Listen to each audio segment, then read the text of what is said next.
We're back, joined by an old friend, Ami Horowitz, a guy that I've admired greatly for not just his savvy and skill and success as an investment banker, but for a second career that he began, truth-telling in the public square, notably by co-producing, co-directing, co-writing, and starring in a marvelous documentary called You and Me. You and Me.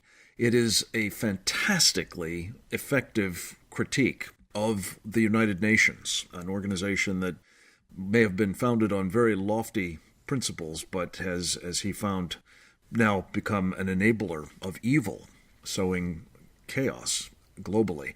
Ami, welcome back to Secure Freedom Radio. It's great to have you with us, sir. It's my pleasure. Always love to be on your show. Well, we've been watching from afar some of your products, including recently a video that you've done with some chilling man-in-the-street interviews with, I guess, native Somalis who have now found their way here as refugees, I presume, or family members of refugees, many of whom have found their way to Minnesota. Give us a quick rundown on the kinds of conversations you had with these folks and what they suggest about their attitudes towards this country and towards freedom more generally. Well, it's actually worse than that, to be honest, because it wasn't like these are, as they say, immigrants off the boat. These are, for the most part, they all grew up in the United States, and many of them were born here. So it wasn't as if they came to this country, from, as they say, the old country, holding the old country's beliefs. It's quite different. These are people who grew up here, have been ingrained in American culture, have viewed it firsthand for their entire lives, yet still had shocking things to say about how they viewed America, our culture, and our way of life. So, initially the way we set it up was I wanted to get a sense of whether or not it was difficult to be a Muslim in America, right? You hear all of these media reports of racist behavior of Americans toward Muslims and intolerance in America about the Islamic ways. So I asked them, that was the first question off the bat, what's it like being Muslim in America? And I wanted to see their perspective. To the man, without exception, every single person said, it's a great place to be Muslim. There's tolerance, there's freedom of religion. It's a wonderful place, an easy place to practice their religion. And then that's when things took a weird turn, if you will, when I said, my next question was, would you rather live under American law or Sharia law? Not whether you want to live under Sharia law in your personal life, but whether or not, in their view, Sharia law has supremacy over American law. And again, without exception, every person I spoke to said they'd rather live under Sharia law.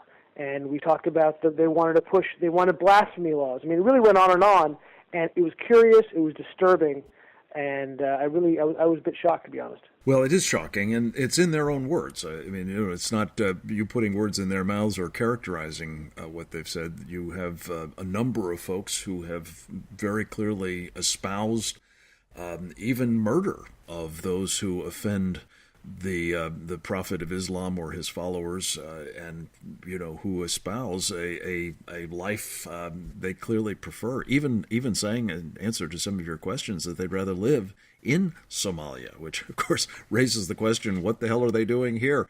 But this sort of ties in with several things we've been doing at the Center for Security Policy lately, working with Ann Corcoran of Refugee Resettlement Watch and Jim Simpson, a terrific investigative reporter. We've published some books recently on sort of the larger problems with this refugee resettlement program, which it turns out has brought, by some estimates, as much as 1.9 million Muslims to this country since 9/11. Not all of them, I'm sure, are problematic, but some of them, I think, not just in the Somali community and not just in Minnesota, are.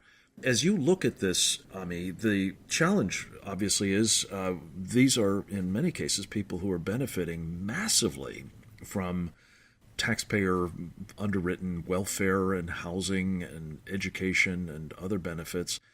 Is it your impression that they reject all of that? That there's not only no sense of gratitude, but there's a sense that somehow this is evidence that we are an inferior people, and ties in, therefore, to a kind of Islamic supremacism that is, as you say, worrying. I don't know if I would listen. Obviously, I think they think that Islam is superior to Western values, and that's clear. Whether or not it's the Islamic supremacy thing, I'm not sure if that was the major issue. I think the major issue is, to me, a very simple one and a very worrying one. I don't know how many of your listeners spend some time in Europe, but I go there quite often to do these videos, and what you find is a continent which has such deep problems with their and a lack of integration, and such a strong lack of integration within their Muslim communities, that it's really tearing the fabric of society apart. And I'm talking about London. I'm talking about Paris. And what I fear is that we're having the same problem here, and that even though this country has always been known for immigration, I'm a huge supporter of immigration. Our country needs immigration. It's truly the lifeblood of this country, politically and culturally and economically. But the problem is that we're finding with not all, but a large percentage of Muslim immigrants, is that they're unable to integrate. Not that we're not making it easy for them to integrate. They're unwilling to integrate, and that's really the major problem. And there's some statistics that Pew has done about forget about European Muslims. I'm talking about American Muslims, which will blow you away. And now, of course, they looked at it as glass half full. I can only see it as half glass empty. For example, 20% of U.S.-born Muslims think terrorism against civilians can be justified. Now, they looked at it saying 80% didn't, but 20% believed it's justified. It blew me away.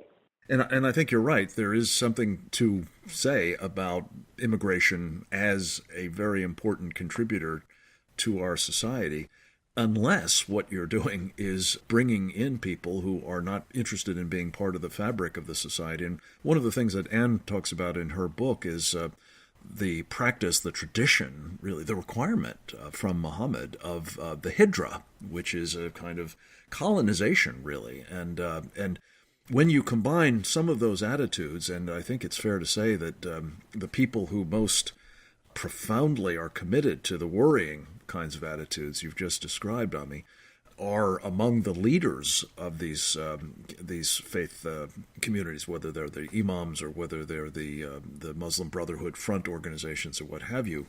It really plays into this idea these folks are going to become more of a problem, not less of one over time. Ami, let me just ask you, in terms of your analysis, your evaluation of this, were you encountering people who were talking about engaging in terrorism? There was a lot of evidence that folks have been coming out of this community in Minnesota and going to Al-Shabaab or going to the Islamic State even, and some threats against the Mall of America. Did that feature at all in your conversations? The question was asked, and I have to say that the vast majority, in fact, everybody who I spoke to, did, at least on camera, show an abhorrence towards any kind of terrorism support of Al-Shabaab or ISIS. Again, it's tough to say whether it's on camera. The statistics don't bear that out, but anecdotally, on a camera, everybody I spoke to at least demurred. But you brought up a troubling point, and the troubling point is the problem with when you bring in immigrants is that the truth is most of the immigrants you bring in do want to come to America for a better life, and a lot of them, and most of them do believe that America is going to be a land of opportunity for them and their kids. And that, by the way, holds true even for a lot of the Muslim immigrants in Europe.